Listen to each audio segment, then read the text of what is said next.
What to do if a woman have high sexual energy? ये किसी का प्रश्न है कि अगर किसी महिला की जो काम इच्छा है बहुत ज़्यादा हो या काम की जो ऊर्जा है वो एनर्जी की उन्होंने बात की, तो उसको क्या करना चाहिए। तो काम की एनर्जी अगर है तो काम इच्छा में बदलेगी, डिज़ायर में बदलेगी। तो जो वर्ल्डली सेंस में कहें तो फिर अगर आप रिलेशनशिप में हैं तो कुछ एक्सप्रेशन तो वहाँ हो जाता है, ये तो सबको मालूम ही है। तो मुझे लगता है कि आप स्पिरिचुअल सेंस में पूछ रहे हैं। वैसे मैं थोड़ा सा इस पे देख रहा था, तो एक तो एनर्जी जो है ना, उसको हम नाम दे देते हैं कि ये सेक्सुअल एनर्जी है, ये क्रिएटिव एनर्जी है, ये डिस्ट्रक्टिव एनर्जी है, ये कंस्ट्रक्टिव एनर्जी है, ये एंग्री एनर्जी है, ये कंपैशनेट एनर्जी है, लेकिन है वो सब एनर्जी। अब ये सारे चैनल हैं, आप कौन सा चैनल ले रहे हैं वो उस पर डिपेंड करेगा। जैसे माना कोई नदी है, नदी बह रही है, उसमें बहुत पानी आ गया और आपने पूरे बंद बना रखे, दोनों साइड में डाइक्स हैं, नदी चली जाएगी, थोड़ा ऊपर आएगी, थोड़ा बहुत पानी इधर उधर भी आ जाएगा, कोई बात नहीं। लेकिन आपने इस तरह का कोई इंतज़ाम किया नहीं, तो फिर पानी कहीं भी फैलेगा, इधर जाएगा उधर जाएगा, कुछ काट देगा। हम कहेंगे अरे नदी तो बहुत वायलेंट हो गई। तो नदी तो मतलब वो तो बह रही है, अगर आप उसको उधर बहने देते तो इधर नहीं बहती। तो ये एनर्जी है बेसिकली। अब अगर योगिक पॉइंट ऑफ व्यू से देखेंगे तो जो चक्रों की बात करते हैं कि 7 चक्र हैं, मूलाधार से लेकर सहस्रार तक। मूलाधार सबसे नीचे वाला चक्र है, नाभि से भी नीचे, और सहस्रार जिसको क्राउन चक्र भी बोलते हैं वो इससे भी ऊपर है। मतलब कहा जाता है कि जो चक्र हैं वो एस्ट्रल बॉडी में है, जो एनर्जी बॉडी है उसमें है, एक्चुअल बॉडी में नहीं है। तो खैर जो भी है, तो कहते हैं कि जब सेक्स एनर्जी बहुत ज़्यादा हो तो वो इसका मतलब मूलाधार पे हमारा ज़्यादा जोर है। तब मूलाधार पे सिर्फ सेक्स एनर्जी नहीं है, सब कुछ है, पैसा कमाने वाला, सर्वाइवल वाला, मतलब ज़्यादातर की एनर्जी मूलाधार पे है। जिनकी कोई स्पिरिचुअल क्वेस्ट नहीं है, कोई जर्नी नहीं है अंदर जाने की, अंतर यात्रा कुछ नहीं है, अपने को समझने की कोई जर्नी नहीं है, तो वो एनर्जी वहीं है, वो ऊपर नहीं जाती। तो अब अगर हम ये कहें कि एनर्जी एनर्जी है और उसके डिफरेंट चैनल्स हैं, आप कहाँ उसको व्यक्त करना चाहते हैं वो उधर व्यक्त होगी। तो सपोज कुछ एग्जांपल देख लेते हैं। जैसे माना आप कह रहे किसी की सेक्सुअल एनर्जी बहुत ज़्यादा है, तो सेक्सुअल एनर्जी बहुत ज़्यादा है तो मतलब उस तरह की अपॉर्चुनिटीज़ वो व्यक्ति देखेगा कि कहाँ उस सेक्सुअल एनर्जी को अभिव्यक्त कर सकता है, मैनिफेस्ट कर सकता है। तो सपोज आप चल रहे हैं कहीं जंगल में और आपके उस तरह के थॉट्स चल रहे हैं और आप में वो एनर्जी आप फील कर रहे हैं, चल रहे हैं आप, और अचानक एक कोबरा आ गया आगे से, तो क्या होगा आप इमेजिन करिए। अभी आप उन्हीं थॉट्स में होंगे क्या? एकदम गायब, विद इन स्प्लिट सेकंड सब खत्म, एकदम से पूरा बॉडी माइंड अलर्ट कि अब क्या करना है। वो दूसरे तरह के केमिकल्स जो आपको एकदम अलर्ट कर देते हैं वो आ जाएंगे, सारी एनर्जी वो वाली जो जिसको आप सेक्सुअल एनर्जी का नाम दे रहे थे वो ख़त्म। यहाँ तो एकदम सर्वाइवल का सवाल आ गया। तो वो एनर्जी कहाँ गई? ये चलिए, आपकी बहुत एनर्जी है और आपको 2-4 बुखार आ गए, 8-10 बुखार आ गए, बिल्कुल शरीर डाउन हो गया, तो क्या वो एनर्जी रहेगी? अभी नहीं रहेगी, क्योंकि आप में वैसी एनर्जी नहीं है।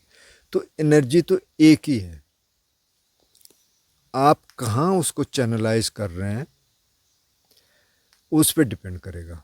अच्छा चलो कुछ और एग्जांपल देखते हैं। माना कि आप फील कर रहे हैं कि यार बहुत ये एनर्जी है और आपको पता है कि हम इसको थोड़ा सा और किसी और चैनल पे चैनलाइज कर सकते हैं, और आप म्यूज़िक करने लग गए, आप गाने लग गए और एकदम डूब गए उसमें, या कोई इंस्ट्रूमेंट बजाने लग गए, तो वो एनर्जी कहाँ गई? अब वो इधर चैनलाइज हो गई, उतनी देर के लिए ये नहीं आएगा। तो ये सारी एनर्जी एक ही है। तो अब इसको बुद्धिस्ट पॉइंट ऑफ व्यू से समझ लेते हैं। तो बुद्ध ने मोटे मोटे दो तरह के संघ बनाए। एक तो मोनेस्टिक संघ था जिसमें भिक्षु भिक्षुणियाँ थी, और एक गृहस्थों का संघ था जिसमें गृहस्थ पुरुष गृहस्थ स्त्रियाँ थी। तो गृहस्थ पुरुषों और स्त्रियों को उन्होंने कहा कि जो तीसरा शील है कामेषु मिच्छाचारा वेरमणि, कि आप इस तरह की सेक्सुअल एक्टिविटीज़ में न जाएं जो कि व्यभिचार की श्रेणी में आएंगे, सेक्सुअल मिसकंडक्ट की श्रेणी में आएंगे। आप संक्षेप में कहें तो आप अपने पार्टनर के प्रति वफादार रहें, चीट न करें। लेकिन भिक्षु भिक्षुणियों के लिए शील है ब्रह्मचर्य का, सेलिबेसी का, कि किसी भी तरह की सेक्सुअल एक्टिविटी उनके लिए नहीं है। तो अब अगर इतना ही छोड़ दें, अगर बुद्ध इतना ही छोड़ देते तो फिर बुद्ध की शिक्षाओं में और अन्य शिक्षाओं में कोई फ़र्क नहीं रह जाता, क्योंकि और जगह भी है, तो ब्रह्मचारी परंपरा और जगह भी है। लेकिन फिर बुद्ध आपको मॉडल देते हैं। तो अब ये जो सेक्सुअल एनर्जी की बात कर रहे हैं आप, तो बुद्ध कहते हैं कि फस्स पच्चया वेदना, वेदना पच्चया तणहा, तणहा पच्चया उपादानं, उपादान पच्चया भव।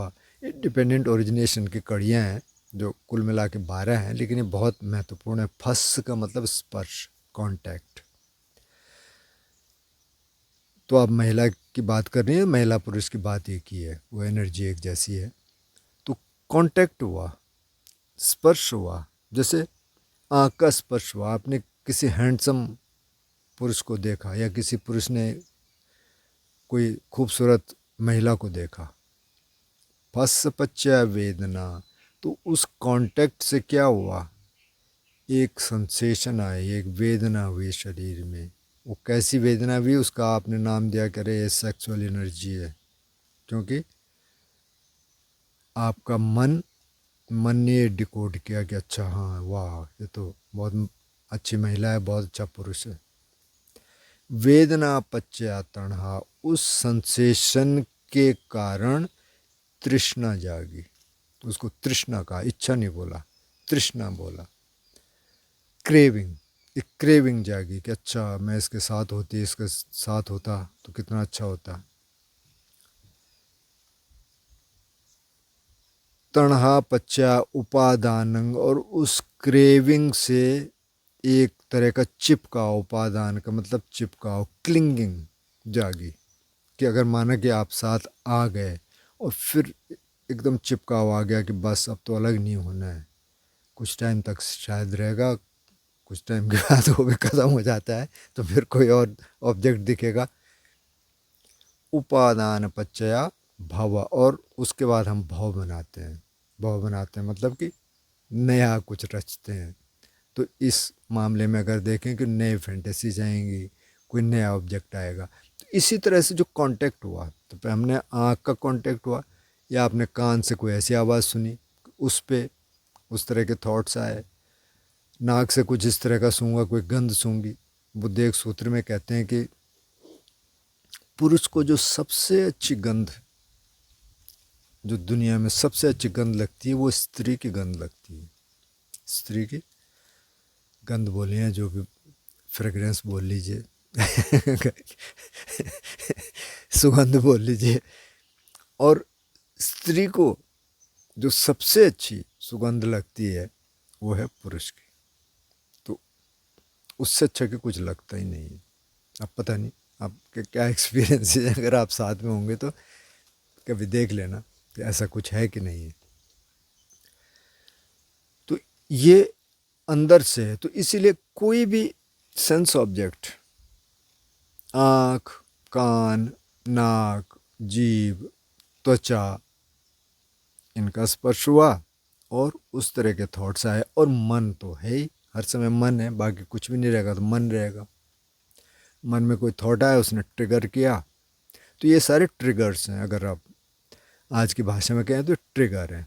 ये फर्स्ट जिसको स्पर्श कहा, जिसको कांटेक्ट कहा, स्पर्श का मतलब वैसे सेंस में तो स्पर्श, जैसे यहाँ कुछ हुआ तो उसको स्पर्श बोलते हैं, लेकिन यहाँ ये भी स्पर्श है कि आँख का स्पर्श किसी ऑब्जेक्ट से हुआ, कान का स्पर्श किसी साउंड से हुआ, तो वहाँ से एक वेदना हुई, शरीर में संवेदना हुई। अब इस मामले में तो एकदम से संवेदना हुई, क्योंकि जब सेक्सुअल थॉट्स आते हैं या डिज़ायर आती है या आप सेक्सुअल एक्ट में होते हैं, तो ये तो सारे के सारे संवेदना है, सारा वेदनाओं का खेल है। अगर आप कहें कि संवेदना नहीं हो रही है तो उसमें जाएंगे ही नहीं, फिर सारा संवेदनाओं का खेल है। तो स्पर्श से संवेदना हुई, अब आपने कुछ देखा, वेदना हुई, वेदना के बाद संज्ञा आई, मतलब परसेप्शन आया। परसेप्शन ने कहा हाँ बहुत अच्छा है, बहुत बुरा है, जो भी है, अब इस मामले में तो बहुत अच्छा है। संज्ञा के बाद एक संस्कार बना, और संस्कार के बाद जो कॉन्शियसनेस है उसने इस सारे खेल को जाना, कॉन्शियसनेस के ये भी हिस्से हैं। तो ये इस तरीके से चल रहा है। अब अगर आपने कहा व्हाट टू डू, इसका मतलब कि आप कुछ और करना चाहते हैं, मतलब उस एनर्जी को कहीं और चैनलाइज करना चाहते हैं। तो अब स्पिरिचुअल पाथ पे क्या है कि जब बुद्ध ने ये दे दिया तो उन्होंने कहा कि अगर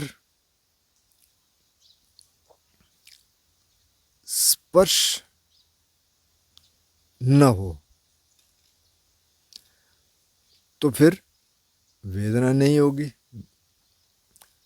संवेदना नहीं होगी, सेंसेशन नहीं होगी। सेंसेशन नहीं होगा तो फिर तृष्णा नहीं आएगी, क्रेविंग नहीं आएगी। क्रेविंग नहीं आएगी तो फिर आगे की कड़ियाँ भी ख़त्म होगी, क्लिंगिंग नहीं आएगी। तो यहीं ख़त्म कर दो उसको।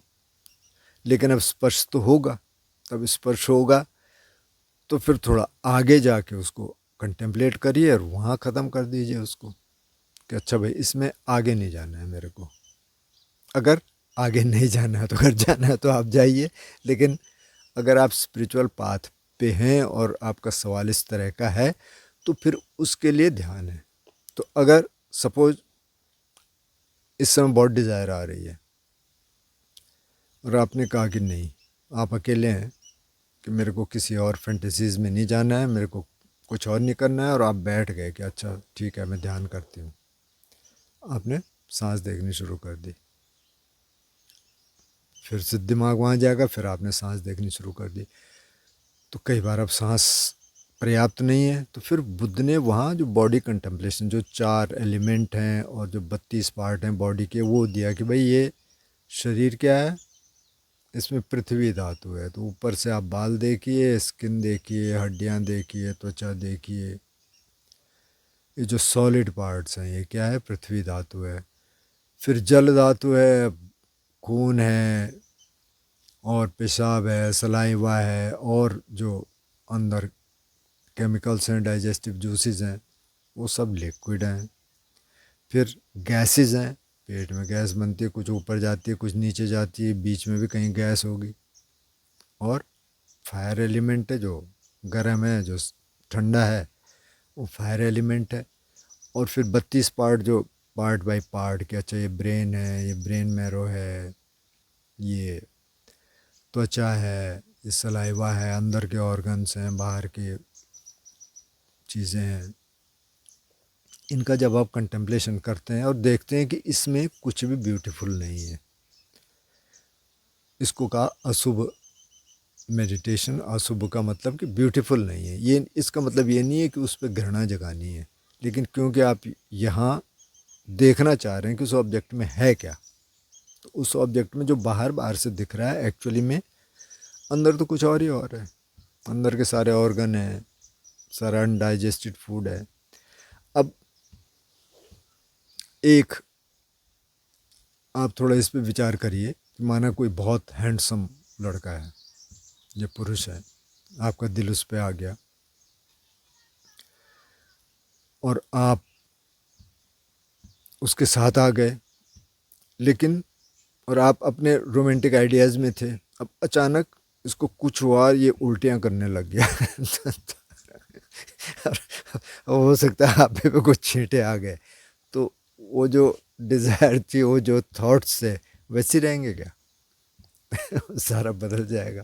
पता चल रहा वो गिर ही गया, उसको हॉस्पिटल ही ले जाना पड़ा, पता नहीं क्या हो गया, कुछ हो सकता है सब्सटेंस ले रखा हो या जो भी होगा, ख़त्म हो जाएगा। तो वो तब तक है जब तक कि ऐसा लग रहा है कि बहुत सॉलिड है, बहुत खूबसूरत है, बहुत सुंदर है।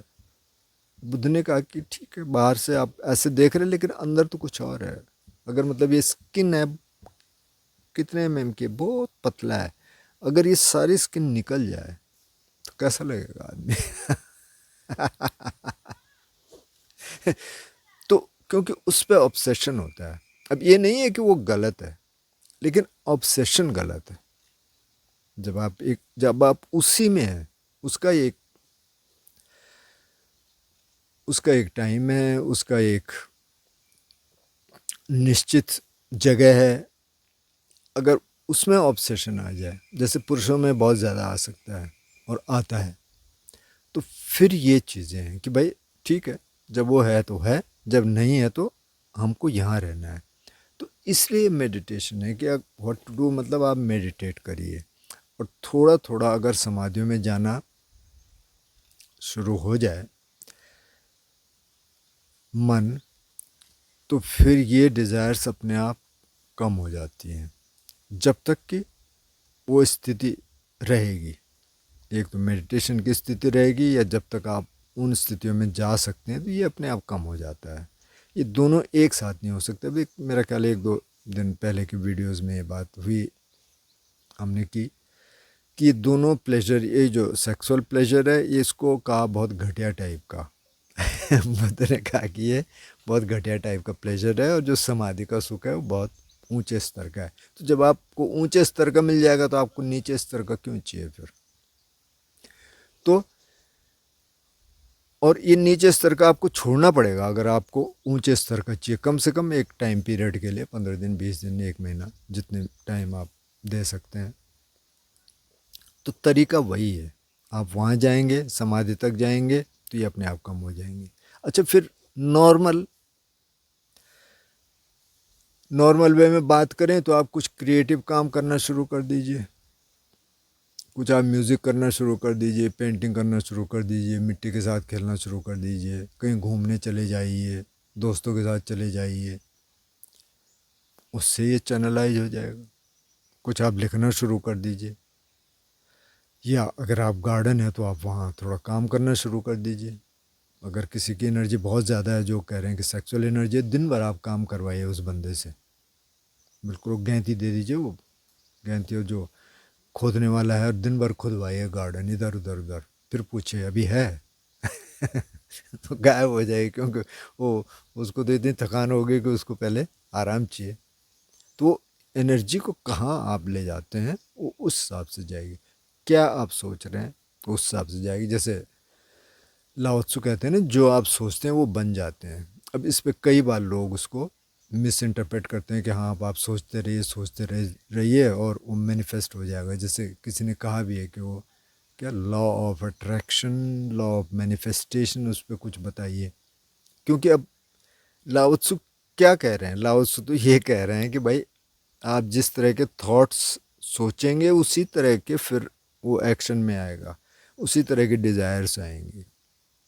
वो तो ये कह रहे हैं, इन्होंने उसका ये बना दिया कि आप जैसे सोचेंगे वैसे बन जाएंगे। अगर आप मैनिफेस्ट करना चाहते हैं, बहुत बड़े म्यूजिशियन बनना है, और सिर्फ सोच ही रहे हैं तो उससे तो होगा नहीं। आपको तो म्यूज़िक करना पड़ेगा उसके लिए। म्यूजिशियन बनने के लिए आपको म्यूज़िक करना पड़ेगा ना, सिर्फ सोच के तो होगा नहीं। या आप कह रहे हैं मेरे को तो बहुत बड़ा राइटर बनना है और सोच ही रहे हैं, तो हो जाएगा मैनिफेस्ट। आप कह रहे हैं लॉ ऑफ अट्रैक्शन, क्या अट्रैक्ट करेंगे? आप तो सोच रहे हैं ना, तो आपको लिखना पड़ेगा, तभी तो आप बन सकते हैं राइटर, नहीं तो कैसे बन सकते हैं? तो वो काम करेंगे। तो जो लॉ ऑफ अट्रैक्शन है, लॉ ऑफ मैनिफेस्टेशन का है, तो उसमें ये है कि अगर आप सोचेंगे तो हो सकता है उसमें फिर आप आगे चलें। उस तरह की परिस्थितियाँ हैं तो आप कहें कि हाँ यार, ये परिस्थितियाँ उसी तरह की आ रही हैं जैसे मैं सोच रही थी, और आप उसमें आगे चल रहे, तो तब तो होगा, नहीं तो नहीं होगा। तो लाओ त्सु जो कह रहे हैं कि आप अगर सेक्सुअल थॉट ही आ रहे हैं दिमाग में, तो फिर आपको लगेगा ये तो मेरे में तो बहुत ज़्यादा एनर्जी है इस तरह की।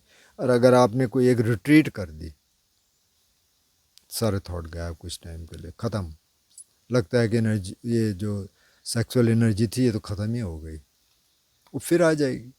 जैसे आप दुनिया में जाएंगे, फिर ऑब्जेक्ट दिखेंगे, फिर आपका रिस्ट्रेंट नहीं रहेगा, संयम नहीं रहेगा, फिर आ जाएगा। तो एक बुद्ध संयम की बात बार बार करते हैं, वो कहते हैं रिस्ट्रेंट। चक्षुना संवरो साधु साधु सोतेन संवरो, मतलब चक्षु का संवर, चक्षु का संयम, स्रोत का संयम, सारी इंद्रियों का संयम, मन का संयम। तो संयम का मतलब आप सड़क पे चल रहे हैं तो अब खूबसूरत लड़कियां दिखेंगी, खूबसूरत लड़के दिखेंगे, वो सब कुछ तो दिखेगा, तो क्या करना है? तो संयम कहाँ करना है? यहाँ करना है, उसको आगे मत बढ़ने दीजिए। ठीक है, आपने ब्यूटी देखी, आप अप्रिशिएट करिए, चलिए अपना काम करिए, क्योंकि ऐसे तो बहुत सारे दिन कोई ना कोई तो मिलता रहेगा, तो वो जो उससे तो स्पर्श होता रहेगा, आपका कांटेक्ट तो होता रहेगा। तो वहाँ करना क्या है? वहाँ संयम करना है। तो बहुत सारे मॉडल्स बुद्ध देते हैं कि आम जिंदगी में आप क्या कर सकते हैं, जब आप ध्यान कर रहे हैं तब क्या करना है। तब आ गया तो तभी 32 पार्ट का मेडिटेशन करिए। अब चलते फिरते करना ज़रा मुश्किल है, कर सकते हैं कंटेम्पलेट, अगर आप बार बार करते हैं तो कर सकते हैं, लेकिन थोड़ा मुश्किल है, तो पहले बैठ के करें। ये कई बार मरणानुसति, वो कहते हैं मरणानुसति का मतलब कि अगर नेक्स्ट मोमेंट में मर जाऊं तो क्या मैं यही सोचूंगा या सोचूंगी या कुछ और सोचेंगे, उससे कई बार थॉट्स चेंज हो जाते हैं। तो बहुत सारे मॉडल हैं, तो करने के लिए क्या, व्हाट टू डू, मतलब कि आप मेडिटेट करिए अगर आपके पास टाइम है, कुछ क्रिएटिव काम करिए, कुछ मेहनत का काम कर लीजिए अगर ऐसी पॉसिबिलिटी है। मोस्ट प्रोबेबली अगर आप आईटी सेक्टर में कहीं अपार्टमेंट में रहते हैं, ऐसी ऑफिस है, तो अब मेहनत के काम करने के ज़्यादा चांसेस होते नहीं हैं, लेकिन क्रिएटिव काम कर सकते हैं, घूमने जा सकते हैं, दौड़ सकते हैं, कुछ और कर सकते हैं। तो वो आपको देखना पड़ेगा कि क्या करना है। लेकिन कारण क्या है? क्योंकि हम उसको हवा देते हैं, हम उसको घी घी में हम क्या डालते हैं, आग में हम घी डालते हैं तो इसलिए वो बढ़ता रहता है। अगर वही हमने देख लिया कि अच्छा है, तो क्योंकि उस तरह के विचार आ रहे हैं, तो उस तरह की फीलिंग्स आ रही हैं, तो हमको लग रहा है कि एनर्जी बहुत ज़्यादा है। तो एनर्जी है, वाइटैलिटी है आपके अंदर, बहुत अच्छा है, उसका प्रयोग करिए कहीं और जब मतलब आपका पार्टनर है, सेक्सुअल यूनियन का चांस है, तो उसकी कोई मनाही तो है नहीं, वो तो ठीक है। लेकिन अब ज़्यादा एनर्जी है, मतलब कि हर समय ही ऐसे लग रहा है, तो तब इसको चैनलाइज करिए। और अगर सिंगल हैं तो बहुत अच्छा है, आप मेडिटेट करिए जब भी टाइम मिलता है, तो उससे ये एनर्जी रूपांतरित होनी शुरू हो जाएगी। जो कहते हैं ना कि ये एनर्जी है और ये ऊपर की तरफ जाती है, ऊपर की तरफ नीचे की तरफ कुछ नहीं है, वो बदल गया, मतलब आपका पैटर्न बदल गए, आपके जो पाथवेज थे बदल गए।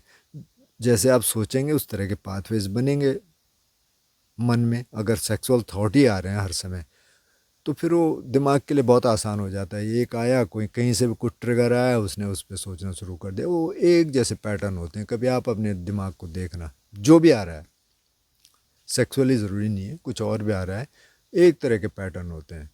आपने उसको थोड़ा चेक करना शुरू कर दिया, वो चेंज होना शुरू हो जाएगा। तो पैटर्न्स बदलने शुरू हो जाएंगे, जो पाथवेज हैं वो शुरू बदलने शुरू हो जाएंगे। तो जो न्यूरॉन्स के नेटवर्क जो ट्रिगर होते हैं उससे, वो भी चेंज होना शुरू हो जाएंगे। फिर हो सकता है आप म्यूज़िक के थॉट्स बहुत ज़्यादा आने लग जाए अगर आप म्यूज़िक कर रहे हैं या लिख रहे हैं या कुछ और कर रहे हैं, तो उसको आप चेंज कर सकते हैं।